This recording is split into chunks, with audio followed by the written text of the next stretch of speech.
A ver, ¿quién dice yo? A ver, Maribel. Yo me acuerdo de 3 profesoras. ¿Se acuerda de 3? ¿Por qué? Sí. Bueno, me acuerdo de una. ¿De la más antigua? ¿De qué? De ¿Primaria? De primaria. ¿Cómo se llamaba? Se llamaba la profesora. ¿Cómo se llamaba? Margarita. Se llamaba Margarita. Margarita Amparo, y de la última, que era de quinto, se llamaba Irma. ¿Y por qué se acuerda de Margarita? Porque siempre me pillaba haciendo pasteles. O sea, trampa para algunos, haciendo trampa. Y sí, entonces siempre ella era la que me pillaba y siempre mantenía. O sea, ¿se acuerda? El ojo pegado de mí para que no le pasteleara. Siempre se acuerda uno de sus pilatunas y de sus pecadillos. Y de la profesora Gloria de Kinder. ¿Y por qué se acuerda de ella? Bueno, porque nos enseñaba a jugar mucho. Yo me acuerdo que jugábamos mucho. No era. Muy bien, un aplauso para Maribel. A ver, ¿quién es más el candidato a no hacer? A ver, allá primero Ingrid, creo que es.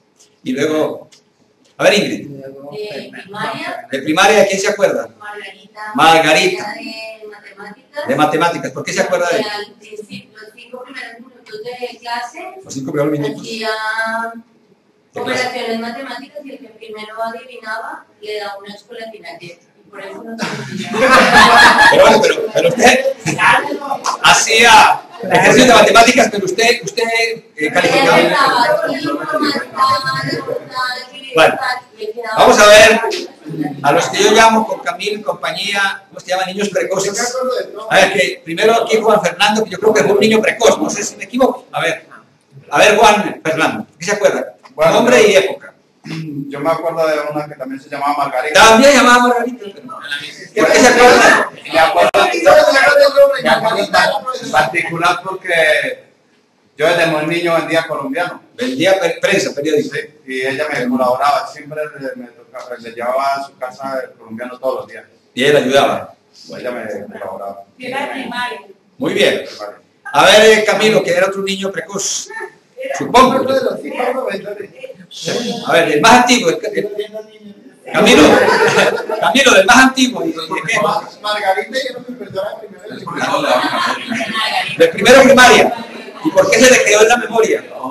Porque es que yo hice, precisamente, un poco pregunto, yo hice 2 años en un yo hice 2 cursos el mismo año, yo hice transición y primero de primaria, y Margarita fue la profesora que yo transición primero de primaria, y fue la que me hizo el examen para verificar que yo daba nivel para estar en primero de primaria. O sea, ella te dio como una aprobación, como un historia, por eso nunca se te olvida, ¿verdad? Bueno, eso y el cariño, ella me tuvo mucho Le cariño. tuvo cariño. A ver, un último o última que diga, ojalá que los que están en internet escriban y digan tal cosa, es que lo que queremos es enlazarnos a nivel mundial.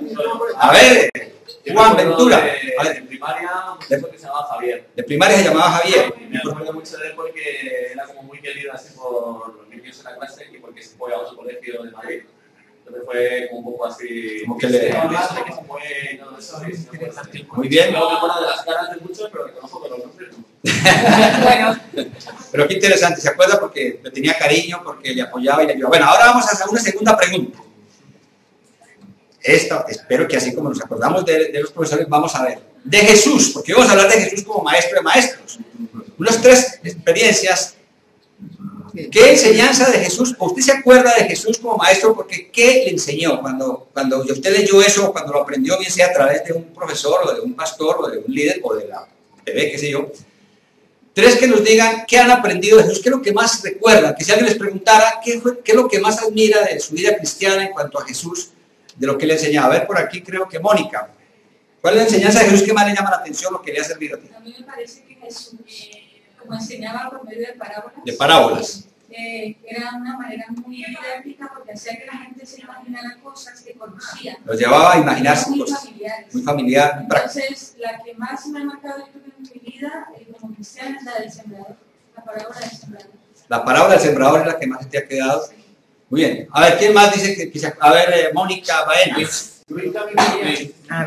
Que no lo Es que no lo... A ver, entonces sigamos con Luis. para seguir con la Yuri Done. A ver, Luis. El que a mí me gusta bastante es cuando Jesús le lava los pies a sus discípulos, porque hace una acción, cuando uno se pone a pensar eso. Cuando Jesús lava los pies a los discípulos. A ver. Sí, cuando lava los pies, pues es algo bastante fuerte, creo yo, de que no cualquiera va a ir a lavar los pies a otra persona. Y era la enseñanza que ellos querían ser limpios. ¿Qué enseñanza sacó de él? Y ellos querían ser lavados. Entonces el Señor les dijo que ya habían sido lavados y que solamente necesitaban como un retoque, una limpieza de los pecados, por así decirlo. Pero ¿cuál, Luis? Bueno, Luis, ¿cuál cree que era la más grande enseñanza de esa parte? Hay una enseñanza muy profunda ahí. ¿Cuál es? La humildad. No escuché. O sea, estamos mirando es eso. Un buen maestro, y por eso es que Jesús, vamos a ver ahora cómo mismo se declaró maestro. ¿Por qué Jesús califica como el maestro de maestros y vale la pena? Merece la pena seguirle. ¿Quién era el que estaba en turno? A ver, Mónica Baena. El pasaje que más me ha impactado del Señor es cuando Él camina sobre las aguas. Cuando Él camina, ¿por qué le impacta? Ahí muestra su gran poder y les enseña a los discípulos de que incluso mayores cosas que esas podrán hacer ellos. ¿Sí? Bueno, ¿y tú cómo lo vas a llevar a la práctica? ¿Cómo lo puedes llevar a la práctica? Mucha oración, mucha Que Mónica va a caminar sobre las aguas. El matrimonio. Pues es que, ahora, ¿cuál es el asunto? El asunto es que no seguimos lo que hay que hacer. ¿Qué le falló a Pedro? ¿Qué le falló a Pedro? Que quitó la mirada. Cuando quitamos la mirada de Jesús y la colocamos en la moda, en el cine, en la TV, en lo moderno, en lo que sea, ahí fallamos. Y no porque las cosas sean malas, simplemente es que son secundarias. Entonces Pedro, pues tenía cierta lógica en el sentido de que cuando él, como quitó la mirada, ¿qué vio? Pues lógicamente era de noche, vio un mar embravecido, unas olas, hasta el punto de tiburones, no lo sé. Y entonces, como quitó la mirada de Jesús, por eso dice en Hebreos 12, 1 y 2, o 2, puesto los ojos en quién? En Jesús, el autor, el consumador de la fe. Bien, esta práctica es muy importante de uno de aquellos maestros que uno recuerda. Bueno, yo me enamoré del inglés, que me fascina el inglés, es por eso, porque el señor Pompilio, que era mi primer profesor, primero que me enseñó la primera palabra en inglés, me enamoré, porque me lo hizo gustar. Hay gente que no le gustan los idiomas, hay gente que odia los idiomas. No fue mi caso. Entonces, él enseñaba con tanta cosa que yo cuando iba a Estados Unidos, pues, se sorprende. Yo llego a Estados Unidos, llegué por ejemplo a Nueva York, yo le dije a mi esposa desde lejos, dije, allá quedaban las Torres Gemelas. ¿Y cómo lo sabe?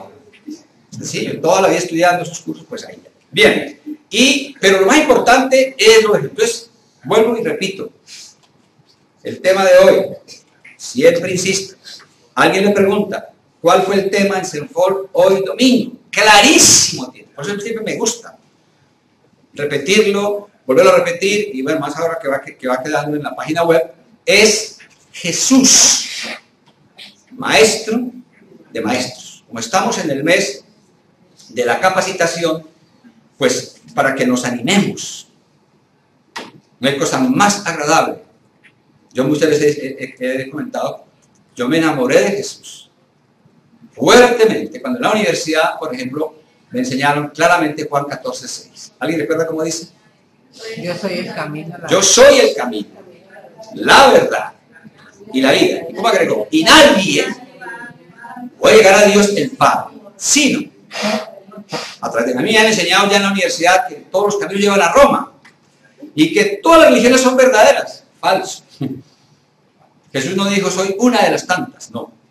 Él no dijo soy uno de los. Mahoma nunca dijo ser hijo de Dios. Mahoma jamás dijo ser Dios. Él dijo soy un enviado de Alá. Ni Confucio, ni Zoroastro, ningún líder fundador de religión, jamás ninguno dijo ser Dios. Jesús sí lo dijo y por eso lo crucificaron. Y vamos a ver, por el tiempo es muy breve, cómo la historia lo proclama como el hombre que ha cambiado la humanidad y que ha causado más influencia, sobre todo positiva, en toda la humanidad. Muy bien, lo primero que vamos a ver es cómo define el diccionario de la Real Academia Española la palabra maestro.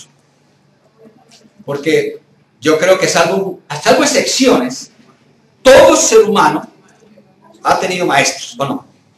Yo creo que no hay un ser humano que no diga, yo tuve un maestro en la preescolar o en primaria o lo que sea, los de construcción que hablan, maestro de obra, aquí creo que tenemos algunos, bueno, no veo a Mari por aquí, pero hay maestros de obra, ¿o no? En el fútbol, hay jugadores que se le dicen el maestro, otros le dicen el profe, pero alarga lo mismo, el profe le dicen algunos hinchas del fútbol a nivel mundial, el profe. ¿Por qué le dicen el profe? Porque la manera como enseña las jugadas y todo. Entonces esa palabra es muy importante. Esta palabra maestro viene del latín magister.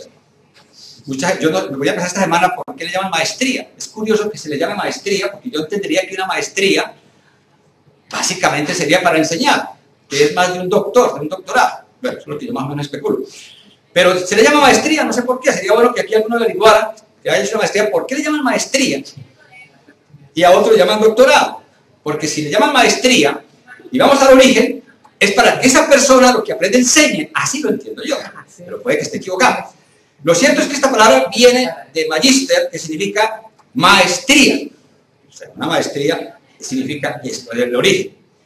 Y el diccionario de la Real Academia Española lo define como persona que enseña una ciencia, arte u oficio, o tiene un título y es aprobado y es un experto para hacer eso. Eso es una parte que dice el diccionario. En otra parte el diccionario también dice que un maestro dice que se dice o dicho de una persona o de una obra de mérito relevante entre los de su clase. Es un maestro. Y ahí nos damos cuenta, repito, la importancia que tiene esto. Voy a pedirle a, pues, si me busco un momentico más adelante el crítico para que se acuerde el PowerPoint, para mirar un poco esto. Pero vamos a ir en la Biblia entonces, vamos a partir de un pasaje que es Mateo 7, 24 al 27. Y todos los que hemos hecho el curso de crecimiento, a mí se me quedó esa clase, se me quedó grabada. Porque es ahí donde casi que por primera vez a Jesús se le admira por lo que enseñó. Vamos a Mateo 7, que está en nuestros materiales introductorios. Mateo 7, 24 al 27. Ahí vemos por qué comenzaron a admirar a Jesús. Vamos a ver hoy inclusive que los enemigos de Jesús le llamaban también rabí, que en hebreo significa ¿qué? Maestro. Los enemigos. Mateo 7, del 24 al 29, perdón, 24 al 29. Está él hablando, está terminando el sermón de la montaña. Quiero aclarar que en la Grecia antigua, en la academia, como en Jesús y en todo buen maestro, generalmente un maestro de en esas épocas, hoy en día pues tal vez va un poco, un maestro se sabía que iba a enseñar algo importante porque se sentaba. Cuando uno, bueno, yo estoy de pie porque sé que en una hora tengo que terminar, pero cuando un maestro en la Grecia antigua o en la época de Jesús se sentaba, el asunto era que iba para largo y que lo que iba a enseñar era muy importante. Entonces Jesús está terminando el sermón del monte, que fue largo, y dice así en Mateo 7, 24 en adelante: cualquiera pues que me oye estas palabras y las hace, le compararé a un hombre prudente que edificó su casa sobre la roca, descendió lluvia y vinieron ríos y soplaron vientos y golpearon contra aquella casa y no cayó porque estaba fundada sobre la roca. Pero cualquiera que me oye estas palabras y no las hace, le compararé a un hombre insensato que edificó su casa sobre la arena y descendió lluvia y vinieron ríos, soplaron vientos y dieron con ímpetu contra aquella casa y cayó y fue grande su ruina. ¿Qué pasó cuando terminó? En su Biblia, ¿cómo dice? El 28. Y cuando terminó Jesús estas palabras, la gente se admiraba ¿de qué? No olvidemos que la palabra doctrina significa enseñanza.